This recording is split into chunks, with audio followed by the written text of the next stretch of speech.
ጉድ በይ ሸቃሊት የዛሬ ይለያል። ለማንኛውም አላየንም አልሰማንም እንዳትሉ አረብ ቤት ውስጥ የሚሰሩቶች ባካችሁን ጥንቃቄ አድርጉ። መኝታ ክፍላችሁን ሰዓት ቆልፉ፣ አተኙ። እንግዲህ እነሱ ደስታ በደስታ ሆነዋል። እነሱ እንግዲህ ሆን ብለው ያደረጉትም ነገር ሊሆን ይችላል። እውነት ለመናገር ግን ልጅቷ በጣም አሳዝናኛለች። አሰላሙ አለይኩም ወራህመቱላሂ ወበረካቱ። ክርስቲያን ወገኖቼ ሰላም ብያለሁ። እንዴት ናችሁ? እኔ ያለው አልሐምዱሊላህ ሸቃሊት ነኝ። ዛሬም በአዲስ ቪዲዮ መጥቻለሁ። አብራችሁኝ ቆዩ። ለቻናሉም አዲስ ከሆናችሁ ላይክ፣ ሰብስክራይብ በማድረግ ቤተሰብ ሁኑ። ውድ ቤተሰቦቼ የሀገሬ ልጆች ልክ እንደኔ አረብ ቤት ውስጥ ተቀጥራችሁ ለምትሰሩ ለጥንቃቄ ከጠቀማችሁ በማለት ዛሬም አንድ ቪዲዮ ይዤላችሁ መጥቻለሁ። ፕሊዝ ሸር ጉዳ ይሄን ቪዲዮ አንዲት እህታችን መዳም ቤት ውስጥ ነው እንግዲህ ልጅ ወልዳለች ማለት ነው። እና ልጅ መውለድ ብርቅ ነው እንዴ ብላችሁ ልትሉ ትችላላችሁ። ስለሱ አይደለም ወይም ደግሞ ብርቅ ሆኖብኝ አይደለም የመጣሁት። ታስታውሱ ከሆነ ከስንት ወር በፊት እንደሆነ ባላቅም ረሳሁት እንጂ አንድ ቪዲዮ አካፍያችሁ ነበረ። አንዲት እህታችን መዳም ቤት ውስጥ ሆና እየሰራች እያለ ባላሰበችው መንገድ እርግዝና ተፈጥሮባታል። ልጅቷ ኮንትራት ቤት ነው የምትሰራው።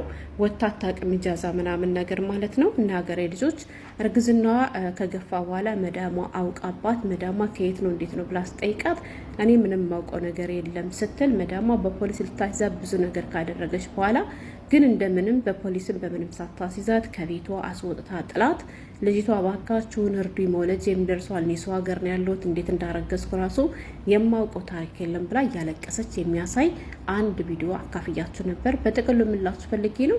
አልፎ አልፎም ቢሆን በእህቶቻችን ላይ እንደዚህ ያለ ነገር ሲከሰት እናያለን፣ እንሰማለን። ስለዚህ ማስጠንቀቂያ ማታርገኝ፣ ማስጠንቀቂያ ማትንሰኝ ይላል የሀገራችን ሰው ሲተርት። እባካችሁን ጥንቃቄ አድርጉ። የኔ ቤት ሰዎች ጨዋ ናቸው፣ የኔ ቤት ልጆች ጨዋ ናቸው ብላችሁ በራችሁን ከፍታችሁ የምተኙ በጣም ብዙቶች አላችሁ። ይህ በጣም ትልቅ ስህተት ነው። አይደለም ወንድ ያለበት ቤት ይሁንና ሀታ ወንድ የሌለበት ቤት እንኳን ቢሆን ለምን ደግሞ መኝታ ክፍላችሁን ከፍታችሁ የምተኙት? ሞትና እንቅልፍ አንድ ነው አይደለም የሚባለው? ስለዚህ እባካችሁን የመኝታ ክፍላችሁን ሰዓት ቆልፉ፣ አተኙ ማለት ነው። እና እንግዲህ ደግሞ ዛሬ የተፈጠረው ነገር ምንድን ነው? እነሱ እንደሰማችኋቸው በጣም ደስ ብሏቸዋል። ደስታ በደስታ ሆነዋል። በተደጋጋሚ ጌታቸውን እያመሰገኑ ነው።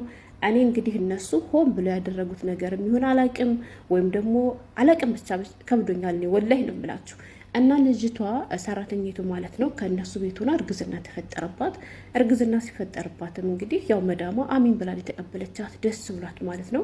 ማፊ ሙሽኪላ ችግር የለም እጅልሲ ከቤቴ ብላ ከቤቷ አስቀመጠቻት። እና እንግዲህ ማለቅ አይቀርምና የእርግዝና ጊዜዋ አለቀ ማለት ነው። የሀገሬ ልጆች ማለቴ አላቅም ሆን ብሎ ነው ያደረጉት ያልኳችሁ። እንዴት ተቀበለቻት? ልጅቷ ኮንትራት ቤት ነው የምትሰራ። ኢጃዛ ቤት ቢኖራት ጓደኛ አድሯት ነው ከሌላ ሰው አርግዛ ነው ምናምን፣ ግን ችግር የለም ከቤት የምትወልድ ብሎ የሚያስወልዱ ሰዎች እኮ ያውቃለሁ። ከኢትዮጵያ ደግሞ አርግዝ የመጡ ልጆችን እኮ ከቤታቸው እንዲወልዱ የሚፈቅዱላቸው ብዙ ሰዎች አሉ። ይሄን አውቃለሁ። ግን ይህች ልጅ የምትሰራው ኮንትራት ቤት ነው። ኢጃዛም አልሄደችም ወደ ሀገሯ፣ ከዚህም ደግሞ አልወጣችም ማለት ነው። ከዚሁ ከመዳም ቤት እያለች ነው እንግዲህ እርግዝና የተፈጠረባት። ስለዚህ መዳም ቤት ውስጥ እርግዝና ተፈጠረ ማለት ደግሞ ከማን እንደሆነ መገመቱ በጣም ቀላል ነው ማለት ነው። ግን ያም ሆነ ይህ መዳሟ ምንም አይነት ሸክ ሳያድርባት አሚን ብላ እንግዲህ እርግዝናዋን አምና ተቀበለቻት ማለት ነው። እርግዝናውን አምና ከተቀበለቻት በኋላ ማለቁ አይቀርምና እንዳልኳችሁ የእርግዝና ጊዜ አለቀና እንግዲህ የመውለጃዋ ጊዜ ደረሰ ማለት ነው። የመውለጃዋ ጊዜም ሲደርስ በጣም ደስ እያላቸው ራሳቸው ሐኪም ቤት ይዟት ሄዱ ማለት ነው። ማነው ይዟት ሄደ? ባልየውና ሚስቲቱ ማለት ነው። ከዛ ሐኪም ቤት ከገባች ከ3 ቀን ቆይታ በኋላ ነው እንግዲህ በምን መንገድ እንዴት መንገድ እንደሆነ ባላቅም ልጅቷ በሰላም ወንድ ልጅ ተገላገለች ማለት ነው። የሀገሬ ልጆች እና ሰዎቿ አሁንም ድረስ ከጎኗ ናቸው። በጣም ተደስተዋል ከምላችሁ በላይ። እንግዲህ ልጇን የሚታቀፈችላት ሰራተኛዋ ሳትሆን ራሷ መዳሟ በጣም ታቅፋት ቪዲዮ እየቀረጠቻት መልእክት እያስተላለፈች ነበረ። እንግዲህ ከዚያም አልፎ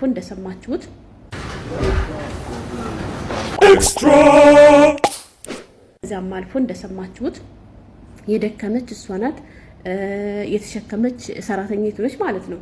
ግን ሌላውን ተውትና የስም ማውጣት እድል እንኳን ለሰራተኛይቱ አልተሰጣትም ማለት ነው። ሀገሬ ልጆች ማንም በለው ስሙን፣ የተወለደው ልጅ ወንድ ነው ማለት ነው። እና የተወለደው ልጅ ወንድ ስለሆነ መዳም ለባሏ ምን አለችው? ልጁን ስሙን ማንን በለው አለ ማለት ነው። ኢለኒ ነው ኢላና ብሎ ስም አዘጋጅቼለታለሁ አለና ስሙ ይሄ ነው አለና ከዚያ እሷ በቃ ይሄን ስም አዘጋጅተናል ምናምን አለች። በዚህ አለ በቃ የሚያገሬ ልጆች እውነት ለሰራተኛይቱ ክብር ቢኖራቸው እውነት ሰራተኛይቱን ፈልገዋት ቢሆን ኑሮ አንደኛ ልጇን ለሰራተኛቱ ነበር መስጠት የነበረባት።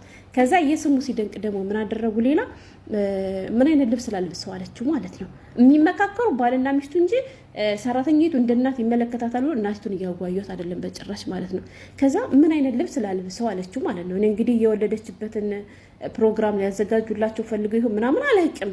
ከዛ ምን አይነት ልብስ ላልብስ ብላ ስትጠይቀው ከኔ ጋር አንድ አይነት ልብስ ይልበስ እንዴ ስትል አዎ ካንቺ ጋር ነው አንድ አይነት ልብስ ያለበት ስትለው ሄሎ እያለ ከሷ ጋርም አንድ አይነት ልብስ ልታለብሰው ትዘጋጅታለች ማለት ነው። ምን እላችሁ ፈልጌ ነው እውነት እሷ ሰራተኛይቱ በመውለዷ ደስ ብላ ሰራተኛይቱን ብትፈልጋ አንድሮ ልጁ መልበስ ያለበት አንድ ከእናቱ ጋር አንድ አይነት ልብስ ነው አይደለ?